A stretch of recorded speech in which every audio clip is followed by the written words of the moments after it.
Welcome back to Reflections. This is an occasional series of conversations that draw on the research and expertise of our faculty in the government department at the University of Texas at Austin.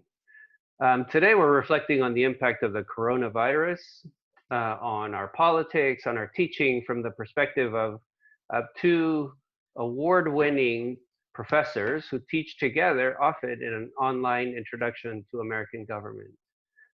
They both do research that is pertinent to this issue. Bethany has done a lot of work on emotion in politics.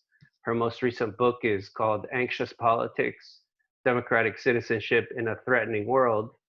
And it was written with Shanna Kushner-Gadarian. And Sean recently wrote a book on the Congress called The Great Broadening with Brian Jones and Michelle Wyman. So welcome to all of you, and welcome Sean and Bethany.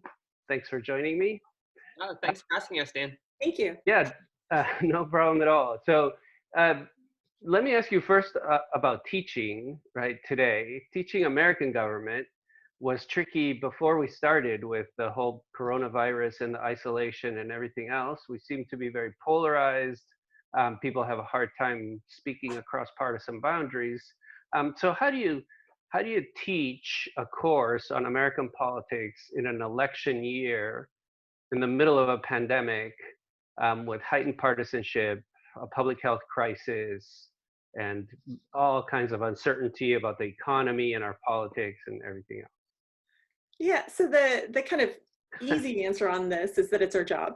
But the more meaningful answer, I think, is that we know for young people that to have exposure to an election, to have a real good understanding of one election, that can set them up for a lifetime of getting politics in a way that they wouldn't have, participating in politics. And so we see it as a real opportunity to get the chance to talk with these smart young people at this key moment and help them get engaged with politics. Now, one of the challenges in terms of teaching our elections class next fall is, as professors, we want to teach students things that last. We don't want to teach current events. And so I think for me and for Sean, it's going to be the challenge of separating out the kind of news of the day, which is really at this time the news of the hour, from the lessons we want you to know, the exceptional from the routine in our politics. Partisanship does challenge teaching in government. One of the things I like to say in class, though, on that note, is that yeah, we are in a time of heightened partisanship, negative partisanship. If we can't talk across partisan lines in the classroom, where could we possibly do this? And so I like, for me, the college classroom is a special place, and so part of what makes it special is the ability to engage across differences. But I know Sean has more on that. Right. Yeah. So, right, current events has always been a big part of our class. And the reason we like current events so much is because it helps give a real world example for how it is that we can understand how our government works and functions. And so the idea of teaching an elections class while it's happening, certainly we're going to be bringing in the latest debates and the campaign commercials and campaigning, whatever that might look like in October. But we're also going to be providing a pretty firm framework for how it is that we can understand this really unique election in 2020, but also how they can understand the 2022 election, the 2024, and quite frankly, hopefully the 2052 election. Because we're going to provide them with a framework and the tools that we use as political scientists so that they will be able to analyze those elections even when they don't have the benefit of being in a classroom while they're occurring at that particular moment. But as Bethany alluded to, we do view this class so importantly because we expect this election to be one of the most partisan of our entire lifetimes. We hope it's not going to get more partisan after this year, but who knows what the future holds. But what we think is important is for the students to get information, not from their Facebook feed, not from Twitter, not from TikTok or whatever. Reddit. I don't even know like all the devices and platforms from which they get their information, but rather to get it in an academic setting. Right? We hope to take a little bit of the passion out of the debate and replace it with passion for an understanding. And so that's really going to be our goal in this class. Right, and the class is planned to be online, right? That's Mhm. It's not just online because you have to be. It's how you're planning it. No, it's conceived of from the start as an online class. There's some things that we think online is particularly good for. Both Sean and I, our sweet spot is teaching in the classroom. We actually like, the engagement, getting to know and work with students individually. But WOW is online particularly nice for a class on elections, just in the ways you can streamline, a lesson, a clip from a debate, a campaign ad, a lesson, discussion. And so we're excited about that capability. And frankly, we want to take this class to as many students as possible. And online is the format in which we can do that. And let's be honest, Bethany, right from the transitioning of the late studio to our bedrooms that we've endured this semester, so our technology expertise isn't quite as good as the professional at late. So to have those debate clips be seamless with the class would be a heck of a lot better than me fumbling around trying to figure out how to share my screen. All right. Well, I'm looking forward to the class. I'm sure we'll hear a lot more about it. But I wanted to talk to you also about our politics today. And you said already you expect this to be one of the most partisan elections of our lifetime. I mean, in some ways, all elections are partisan, right? So you must mean something specific about that.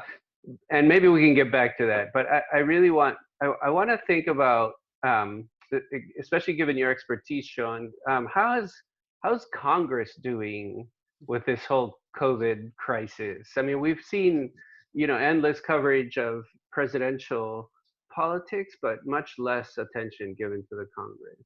Yes. Have they just gone home? Yeah, right. So it turns out in order to get coverage, you actually need to convene.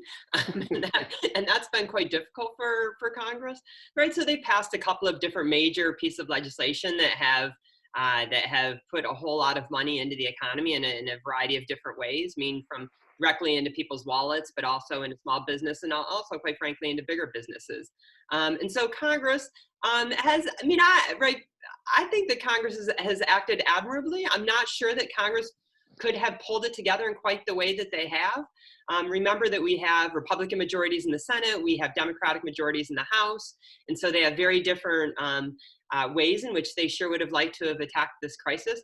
But to the extent that they've passed two major bills with large bipartisan majorities, I think is a credit. I mean, the passing of those bills wasn't always beautiful to watch, but they pulled it together, right? There were a couple of delays, and people will point fingers at which side was delaying it for what purposes. But at the end of the day, they infused a whole bunch of money into the economy at a time when, quite frankly, the economy needed it.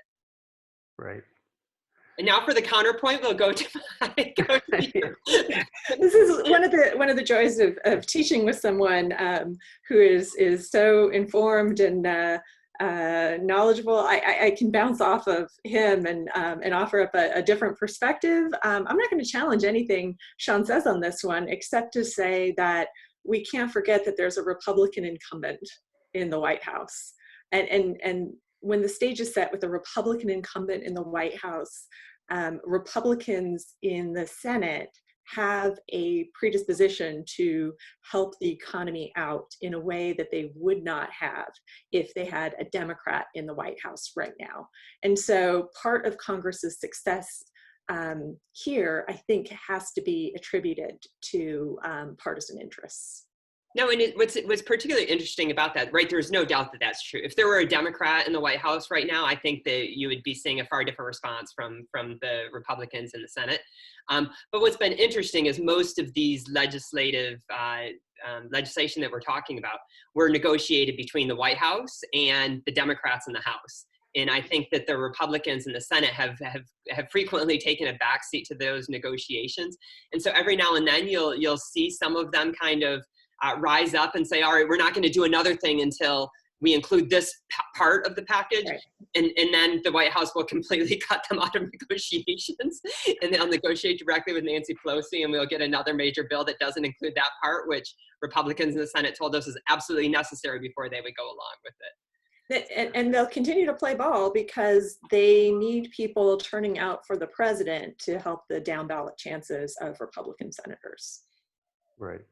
And it seems like imperative for both parties to be seen to be doing something, right? I mean, if it seems to me congressional politics were much more marked by doing nothing than by doing something until now, but this really has changed that, hasn't it?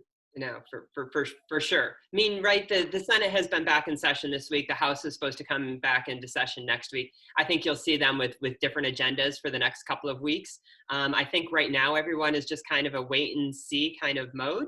I mean, lots of states are taking baby steps towards reopening. And so long as new cases don't spike, then I think that people will ride it out a little bit and see how much the economy has been devastated by the stay-at-home orders and stuff like that. But then if we get a new spike, or if we see the economy take a serious downturn, right, Congress is going to act, and they're going to act, my suspicion is, very quickly. Right. So are they going to adopt remote voting? Is that what they're going to do? They're going to all work from home like the rest of us? Yeah, exactly. I can't see them adopting remote voting. I think that there was a little bit of pressure, especially among the Democrats in the House, for remote voting. And I think some people look at the Senate and are just shaking their head as to why they're back in session even this week, when they're wearing masks and reporters are having to keep physical distance and things like that. But at the end of the day, these folks need to look like they're on the job as much as other people in the government, and quite frankly, the first line of defense with the COVID crisis. And so I think that, especially with the president beating them over the head about not being in Washington, D.C., I think it's going to be really hard for them to institute remote voting. What I could imagine them doing some of their stuff remotely. Right, I can imagine committee hearings and stuff like that.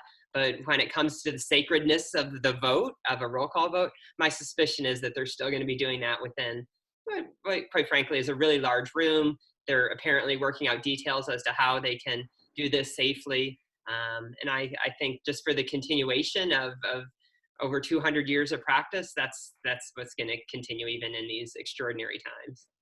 Okay.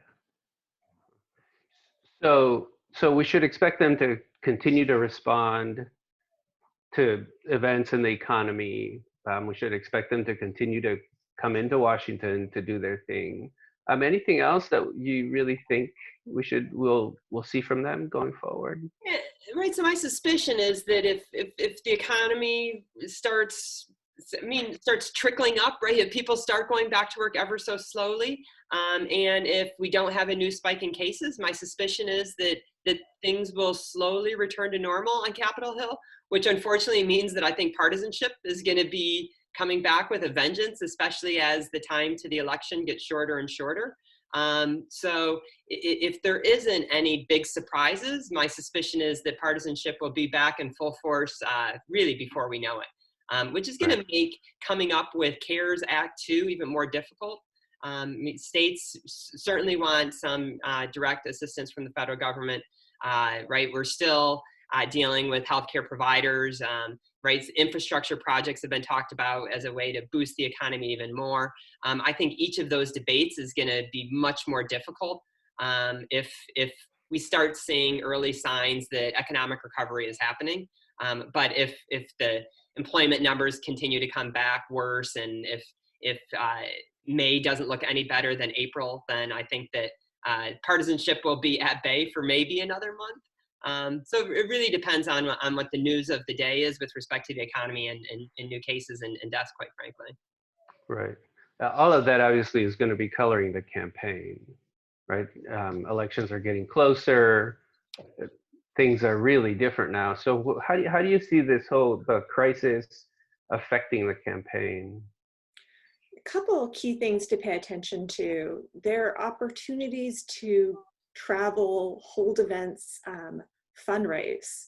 have been shifted dramatically, right? We have Joe Biden campaigning from, I think, a basement, and the president campaigning from daily briefings. It's a very different campaign situation that we're in right now. One of the things we try to do in class also, though, is pay attention. The bulk of the media is going to be obsessed with the presidential election, but there are hundreds of elections going on. And those campaigns too are going to be trying to navigate this new reality that we have. I think we can't overstate the fundraising challenges that candidates will have, particularly as people's wallets feel pinched and as charitable giving, right? If we have extra money that we want to give to help out, electoral politics might not be the obvious place to put that money right now. In terms of messaging, my goodness, is there nothing more important in political messaging right now than offering up the vision for where this country goes from here. And you'll see both parties offer up their visions in opposing ways and kind of trying to make the sell. We always think of these elections, when the incumbent president is up for re-election, as a referendum on how that administration has done. And we tend to think of it as a referendum on the economy and how we're doing economically. Now, the public health crisis is obviously taking center stage, and it also has profound economic ramifications. And so I see both parties trying to offer up how they're going to protect us moving forward, and which party has the better case to make on that. It's really interesting for me to think about the campaign contributions part of this, because the early tea leaves have suggested to us that the Democrats, especially in the House, but even some of the races in the Senate, have done a fantastic job at fundraising. Right, so some of the Democratic challengers to incumbent Republican senators have acquired more money in the early going to run their campaigns. But right, of course, those campaigns are going to look drastically different. Where the Democrats are way behind in the money chase is at the presidential level, right? Joe Biden has run his entire campaign on a shoestring budget. Meanwhile, right, the president's path to re-election has been paved in gold, almost quite literally from Republican donors. But what we expect from the campaign is that money is going to matter much less, right? Joe Biden, by being the Democratic nominee, by this being a presidential election, is going to obtain so much free media. I mean, just as Donald Trump is. The difference is that Donald Trump isn't going to be able to use a lot of his money because he's not going to be able to have the 30,000 people in a big arena. Right? And Joe Biden isn't going to be able to get those 300 people into a high school gym to run his campaign. And so I think that the disadvantages that the Democrats face at the presidential level in the money chase isn't going to have nearly as much of a consequence as it would if we were running this campaign under normal election. So is this going to be like an invisible campaign happening in people's social media spaces so that I don't see what you're seeing and you don't see what I'm seeing and everybody's actually experiencing really different campaigns, actually? Well, I mean, in many ways, we were there before, right? And it's heightened now. We're going to be experiencing together, I suppose, some press briefings. We're going to be experiencing some major speeches together.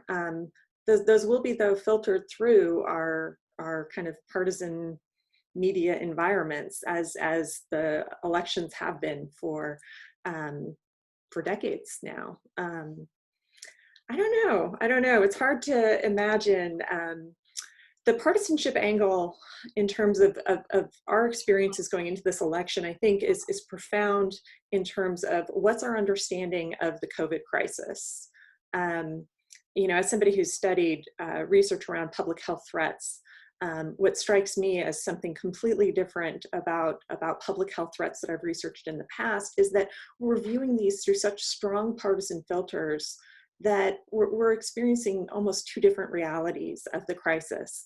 And the question of when does it break through for people who say, they don't see the massive deaths happening in their immediate surroundings or even in their state. But they do see the economy taking a tremendous hit. What does it take to get them to engage in more protective behavior? Or do they ever? Does it just go over their heads and hit them economically eventually? We saw some evidence that Republicans, for instance, so the data show overwhelmingly that Democrats feel more threatened, take the threat of COVID more seriously than Republicans.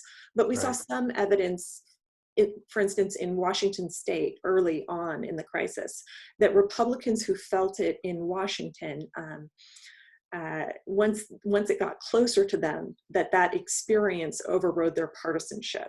And so that gives you a sense of what it would take to get this experience to go beyond kind of the partisan filter of, the way we all see the world right now. Right. In some ways, that has been our reality, right? I mean, we've been living in two different realities. And it's not surprising that we would at least initially approach the COVID crisis the same way. But you're saying if it gets really close to you, if it starts to affect you personally, then that starts to override all the partisan filtering. That's a big shift. Now, we may still differ in terms of who we blame. We may still differ in terms of who we trust to protect us. But if it feels more personal, more directly relevant, then we can expect at least a little bit of unity around needing protection and that sort of thing. Right. So does that change how we engage with politics? I mean, does this all change? We won't be going to rallies. Nope. We probably won't be going to demonstrations. Nope. Right. So what do we? Some of us will be. Some. Right. I have gone to demonstrations. I don't think. Yeah. Well, we know about heightened emotion in these situations. We might not be going acting out as much. Heightened anxiety makes us super attentive to the news, though.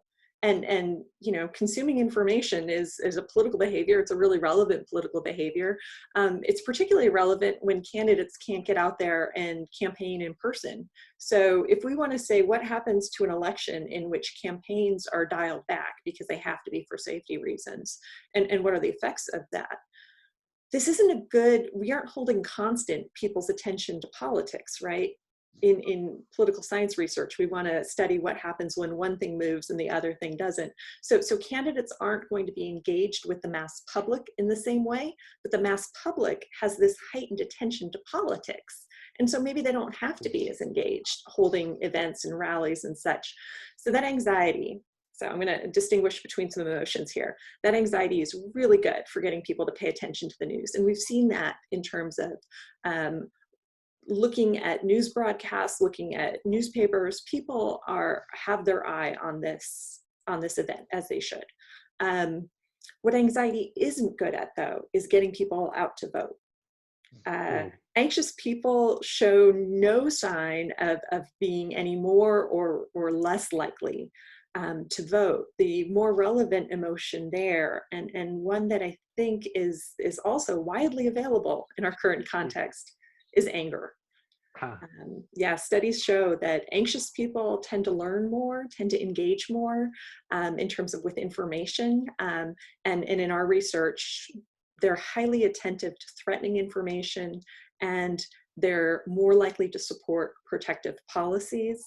But in other people's research, it's anger that is actually the best predictor for who votes.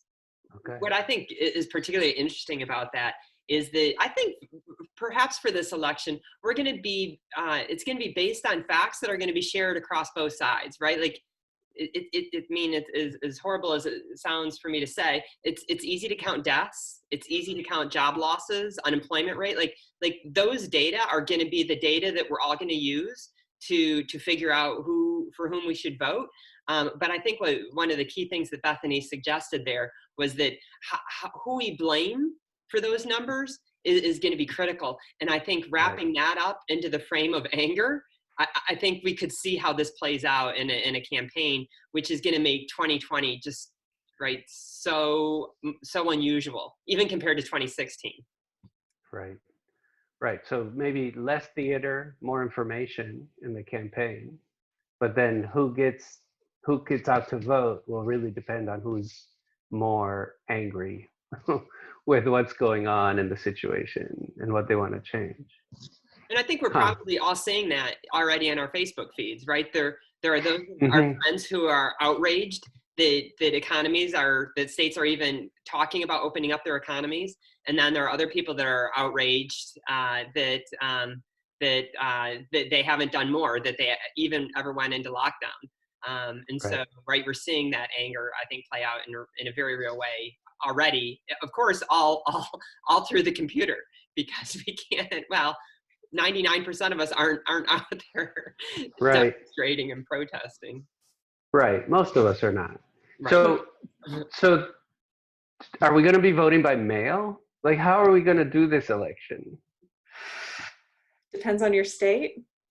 Yeah. Some of the big challenges with the American system, right, is we're responding to a crisis that complicates the ways in which we can express ourselves in the election. And it's got to be filtered through 50 and actually more than 50 different systems with different partisan interests, different infrastructure, different capabilities. And so that's going to be one of the stories to pay attention to is how are states changing, how, we have several states that have been voting by mail already for years and years, and they're quite capable of doing that. We have states with varieties of absentee provisions that some allow, no excuse absentee that can be expanded quite broadly.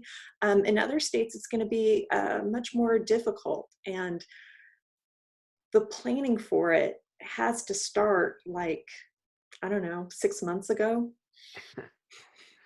Right. Yeah, and what's interesting is political science research can actually tell us something about this that seems to not have filtered into the news media. But what we know about mail-in voting is that it doesn't favor one side or the other. Right? And nicely, the way that the states ultimately implemented the mail-in ballots is they did it county by county. So even within the same state, we were able to see what the returns were looking like for mail-in counties versus in-person voting counties. And there's absolutely no evidence that this favors one party or the other party, but yet it's gotten trapped into this partisan frame with no evidence whatsoever. And so trying to break, right, that frame as we start talking about, right, showing up to the polls in October and November is going to be exceedingly difficult. Yeah, my way of combating the idea that this is necessarily helpful to Democrats is to ask people, then what's going on in Utah?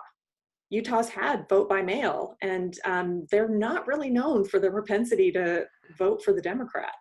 And that the other point I want to make on this is that, what we saw in Wisconsin was, I think, tragic, just from a wanting to get people involved and engaged in politics sort of thing. But one of the backstories of the way Wisconsin went down in the recent election, where people turned out and voted, even though the polling places had been cut from over 200 to 5 in Milwaukee, right? And long lines and putting themselves at risk. One of the backstories to how that election went down is the Democratic Party within Wisconsin invested enormous resources and time and energy in terms of educating their voters on vote by mail. And so when we talk about campaigns and the importance of campaigns, we can often focus on the big events that they won't be able to hold. We can often focus on, maybe the donations that aren't as generous at this time, but where campaigns have a real opportunity to make a big difference in this election, to the extent that states are transitioning to vote by mail, to absentee voting, that sort of thing, volunteer forces that can help people navigate how to vote in a different way can really be helpful and change electoral outcomes, perhaps. And just adding on a little bit more from the results in Wisconsin, what we saw was that Democrats were particularly angry at the way that Republicans had closed off the ability for them to vote more safely. In that anger, again, propelled them to show up at greater rates, I think, than most people thought they would had the Republicans just signed off on the Democratic governor's plan to conduct the election right in a more safe way. Yeah, no Right. doubt. It does seem like actually how the election is run is going to be an election issue, right? I mean, not just in terms of driving turnout or, you know, whether ease of access drives turnout or whatever, but actually sort of the decision about whether to put people at risk or make things easy for people is going to be one of the things we're going to be voting on. Right, this has always been a relatively minor issue, but I think that you're right that it's going to become a pretty major issue this time. Right, there have been charges of purging electoral rolls and suppressing vote through voter ID requirement, but that has never kind of been one of the main talking points. But I think that you're right this time, especially if we start seeing state legislators not responding to the crisis that we're now all living. Right, if we're not going to be able to have football games or concerts or stuff like that, how does it make any sense that we would have in-person voting? And so I think that holding back that dam is going to be really difficult if those other things aren't able to take place. All right, so we're already a little bit in crystal ball territory, right? But what do you think is going to happen? How is COVID going to affect the outcome of the election at the presidential level or at the lower levels? I mean, the booming economy isn't going to be booming most likely, right? The response to the crisis is going to be a huge issue.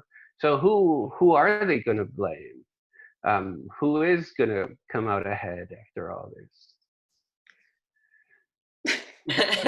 we learned not to make those predictions. Yeah. Oh, we're not. I was ready to. Oh, come on, get it. What were you gonna go with now?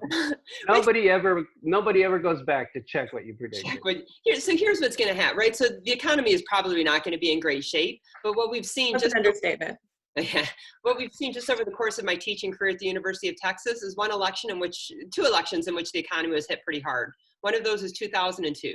Right, so this is a little bit more than a year after the attacks on September 11th, when travel and tourism and all those same sorts of things that are hurt now were hurt much less than they are now. But nonetheless, the economy was sputtering, if that, in November of 2002. But yet George Bush and the Republican Party won huge victories, in part because the American public didn't blame them for the bad economy. But if we fast forward even 4 years, 2006 and 2008, when the economy had, when we were having all sorts of downturn, the Great Recession, the incumbent party at that point was held much more accountable for the state of the economy. And so my suspicion is that this coming November, that Donald Trump is largely going to get a pass on the state of the economy. He's not going to be able to trumpet great economic numbers as he would have had we not had the crisis. But I think this is going to become an election all about how he handled the public health crisis, right? And whether or not, because of the early actions he did or did not take, resulted in either greater or fewer deaths. And so I don't think that we know yet where the public health crisis is going to know if it's going to favor Donald Trump or hurt Donald Trump. I think that there are some things that his supporters can point to as decisive actions that probably made the crisis less severe in the early going. But there are lots of other actions that, in words and tweets, that his opponents can point to that suggest that he wasn't taking this seriously at a time when, had he, perhaps we wouldn't be faced with the situation that we are today. So that's encouraging, actually, right? It suggests people don't blame the incumbents for things that are beyond their control, like the sudden arrival of a public health crisis, but they do hold them accountable for the actions they take in response. Right. I think that's one. I think that's one of the takeaways. I think what's been interesting is just over the last couple of weeks, when we start looking at our polling, it seems as though the partisans are going back to their camps. Right. So Republicans are increasingly saying we need to open up the economy. Right. Donald Trump has done everything great. Democrats are increasingly saying, no, we haven't had yet 2 weeks of decline in new cases. All of those standards that were put before us 3 weeks ago aren't even close to being met. we need to consider first the crisis and the number of deaths. And it's going to come down to that middle 20% that handed Donald Trump the keys to the White House in 2016 and handed back to Nancy Pelosi the keys to running the House in the 2018 election. And I think those people haven't yet decided. I mean, I think it's pretty clear that they're not big Donald Trump fans. So I wouldn't be breathing particularly easy if I were in the White House right now. But I could. You wouldn't be. I would. You would not be breathing. Right, breathing easy. Right. Yeah. That's why we co-teach together. She always tells me when I need to say not. But boy, if I'm one of those Democratic competitors against a Republican incumbent senator, I wouldn't rest at all on the fact that those 2018 folks who gave the Democrats majorities in the House are going to be supporting down ballot Democrats in 2020. Right. That we'll just wait and see how the campaign plays out. Yeah, no, the only thing I want to add to that is, and to kind of go back to this challenge of teaching electoral politics in this context is the names we've been talking about, Pelosi and Trump and Biden, and our students are 18 to 22, and wow. Getting them excited about our current political leadership is well, it's not my agenda, but wow, is it hard, right? Because the disconnect between the people they've supported and the people who are in charge right now is feeling particularly salient to me. With that in mind, wow, will I be looking towards who Biden chooses to be a vice president nominee in multiple ways. One is that this could be somebody who connects more with younger voters, both Biden and Trump. Neither one is particularly skilled at connecting with younger voters. And two is that Biden has been running as a transitional candidate. Right. And we're not used to having a candidate run like that. He's said pretty explicitly that he's going to kind of hold down the fort for the next generation of Democratic leadership. And his vice presidential pick could be the face of that next generation of Democratic leadership. If he is, say, going to run with one term in mind, remember that vice president is basically the presumed frontrunner for the next presidential nomination. And that campaign is going to kick off, well, really, really soon. I was going to say January 21st, but maybe not. Maybe actually, November 8th, right? Right. Yeah.